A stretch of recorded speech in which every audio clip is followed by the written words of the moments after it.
Hello and welcome to Yorkshire Voice at 4 o'clock. I'm Erin Carney. Coming up on today's programme, council tax rebates have been introduced to help tackle the cost of living crisis. We'll be finding out whether this actually helps homeowners. After his appearance on last night's programme, strongman Pavlo Kordiaka speaks exclusively to Yorkshire Voice about his journey from Ukraine to Leeds and the trauma of terror. I remember being in the venue and feeling so happy and excited, but I could have never imagined that after that night it would affect my mental health the way it has. Those are the words of a survivor of the Manchester Arena bombing in 2017. We'll hear more from him later in the programme. Now, it looks as though there will be a future for international cricket in Yorkshire after all. It follows last night's extraordinary general meeting in which Yorkshire County Cricket Club board members voted in favour of structural changes at the club. Our reporter Charlie Bergman is live at Headingley Stadium now. What's going on there, Charlie? Hi Erin, so I'm here at the home of Yorkshire County Cricket Club, who can officially host international cricket once again. This comes after an emergency meeting last night saw the cricket club's members vote unanimously in favour of governance reforms. The club were previously banned from hosting internationals following a major racism scandal involving allegations by former cricketer and Yorkshireman Azeem Rafiq. We spoke to Richard Thomas, author of Cricketing Lives, about what effect the decision's going to have on the lives of the people here in Yorkshire and on Yorkshire cricket.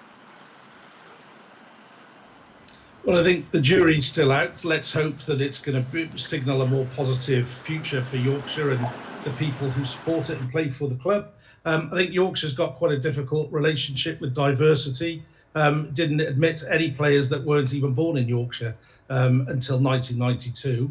But I think the really important stakeholders here will be the many thousands of Asian cricketers who play all across the region, whether they will think that this is a more welcoming club in the future. That's why this is so important, I think. In a statement on Twitter, the man who started it all himself, Azeem Rafiq, said that he's relieved to see Lord Patel's reforms back today and that Yorkshire members have chosen a bright, inclusive future for his club. He went on to say that this is a big opportunity to show the world what can be achieved when you have strong leadership and good people. So hopefully, for the members of the Asian community here, this will all be a big success and Yorkshire cricket can come back. Charlie Bergman live at Headingley. Now, it hasn't been long since the announcement that HS2 will not be connecting Leeds to London. And now another blow has come to Northern Transport. Northern Rail has announced cuts to several Yorkshire services over the summer, including those from Bradford, Leeds, Hull, Sheffield, Wakefield and Halifax. Our reporter, Grace McGorry, sat down with the Mayor of West Yorkshire, Tracy Brabin, who is calling on the government to stand by its promise to level up. Good transport is the other side of the coin to levelling up. You can't level up if people can't get to work, can't get to jobs, can't get to interviews, can't pick up their kids from school, so they think, well, what's the point of working? Actually, it takes us in the wrong direction. We've got to invest. We've had decades of underfunding in transport. We've got to not just fill that gap, but we've got to be bold. And we're waiting to hear from government about our bus service improvement plan, how much money we're going to get from government about what we can do to make buses better, to get those routes right. But we also need government to come with us because they're underfunding Northern, they're underfunding the bus companies, they've given them a little bit of money to get them to the summer, but then beyond that, we see a cliff edge and potentially further cuts. But lots of people have just lost faith with public transport, and it should be like London, where you see pop stars and MPs and, you know, all sorts of people using public transport.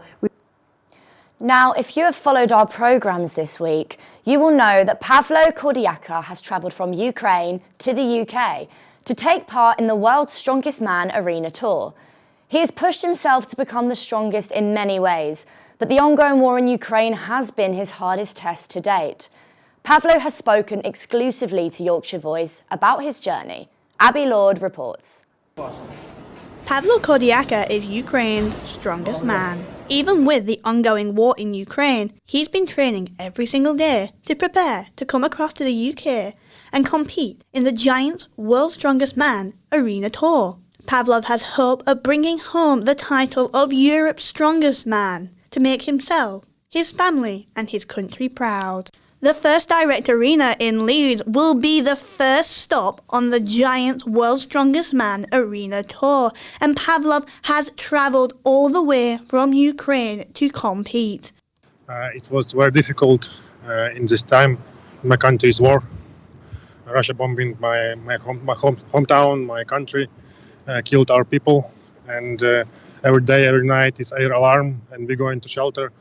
You can planning your day because it's every minute missiles can aim at in your home.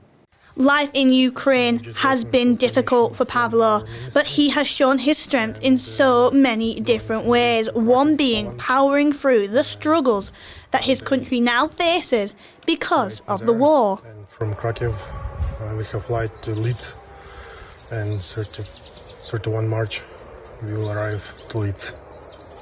Our people are very motivated. Every Ukrainian citizen is helping to our armed forces, to our people, women's, child, everyone helping. We are one nation. Pavlo was very excited and says he's prepared for the weekend ahead. He wants to bring the title home to Ukraine and his family. Everyone here is rooting for you, Pavlo, and we all wish you the best of luck. The cost of living crisis is set to get worse today as the price cap is lifted on gas. To help families cope, the government has put in place a £150 council tax rebate for some households. But will this actually help Leeds residents? Our reporter Daniel Pye reports. Brown envelopes are never welcome. However, this is going to be a particularly challenging bill year for Leeds residents. The price cap of gas is set to increase by 54% today. However, the government have announced a council tax rebate of £150 for residents in house tax bands A to D. It's not really going to make that much difference. The increase in standard energy bills is going to be way above the 150. So even if you have that rebate, what the bills are going to go up by is significantly higher than the rebate amount. So all it's doing is lessening the impact, but not actually solving the problem. For people like Mark, the tax rebate won't make much of an impact because he's on a stable wage and is in a dual income household. However, 21.5% of people in Leeds live below the real living wage, and for them, the £150 tax rebate may not be enough. So following on from that, from today, homeowners can apply for a government grant to help replace their gas boiler with a more environmentally friendly heat pump. The government is offering £5,000 to cover the cost of installation, but it is said that this won't be enough. Our reporter Georgia Collins spoke to David Barnes, an engineering researcher at Leeds University. Heat pumps are seen as one of the best ways of decarbonising heat. In the UK, we've got 23 million homes that are heated with a gas or oil boiler, and we've got to get that. We've got to change that as quickly as possible. So heat pumps are all around us. That's the thing. Heat pumps are not unusual. They're not uncommon. They're everywhere. They're in homes and offices and vending machines and refrigerators. They're absolutely everywhere. So heat pumps are really, really common. But heating our homes with heat pumps is something we haven't done very much of in the UK.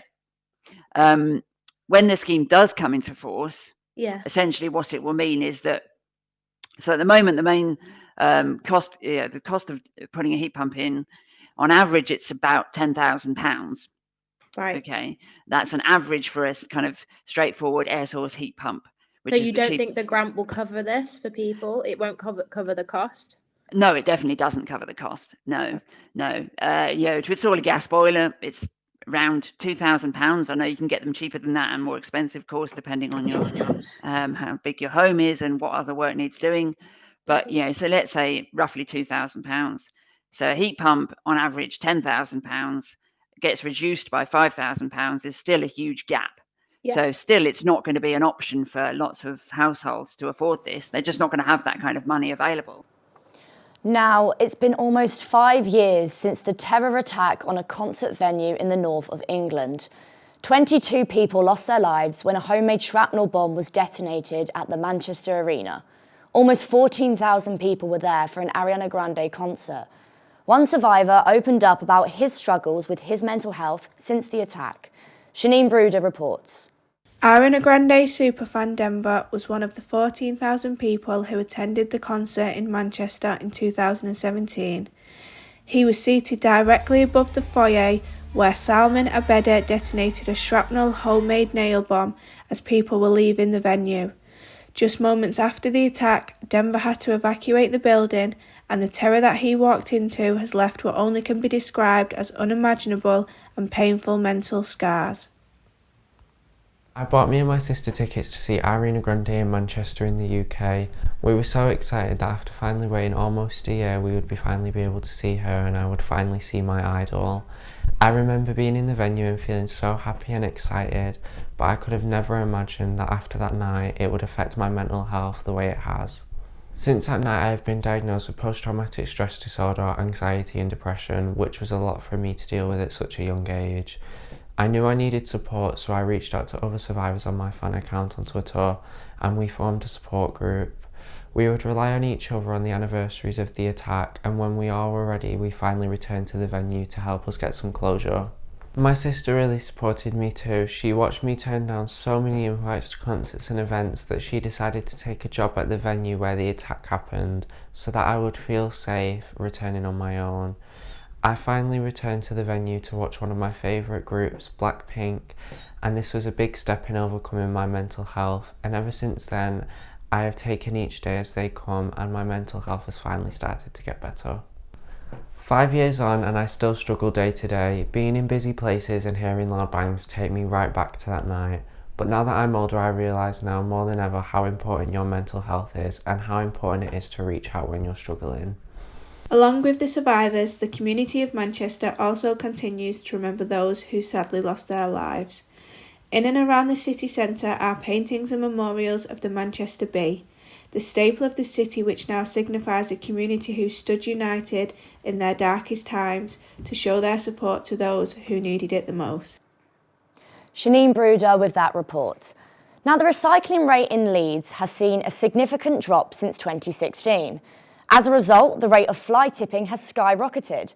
Leeds Council have teamed up with the Litter Free Leeds movement, introducing an anti-litter campaign to help clean up the streets of Leeds. YorkshireVoice Ash Jacob reports. Since 2016, recycling rates in Leeds has dropped from 50% to 35%. Meanwhile, fly tipping has skyrocketed by 700%, leaving many feeling frustrated in the city.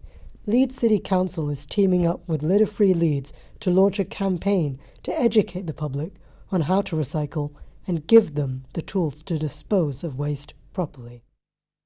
There is the Litter Free Leeds is going to be working with Leeds City Council, and we are going to be launching the first anti-litter campaign addressed at the minority, it is the minority who drop litter. And in discussions that we've had so far, the council have asked if they can brand it as Litter Free Leeds, because it just tells exactly, you know, what's on the tin.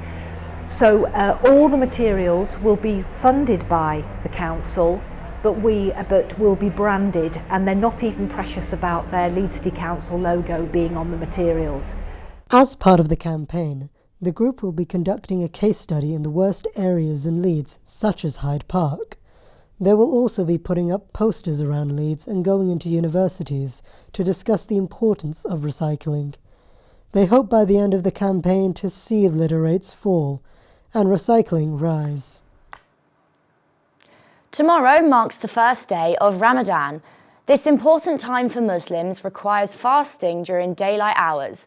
Muslims across Yorkshire are attending Friday prayers today, including Mabib Nazir, who says the month of Ramadan allows for spiritual reflection. Throughout the year, you get distracted with a lot of worldly distractions, and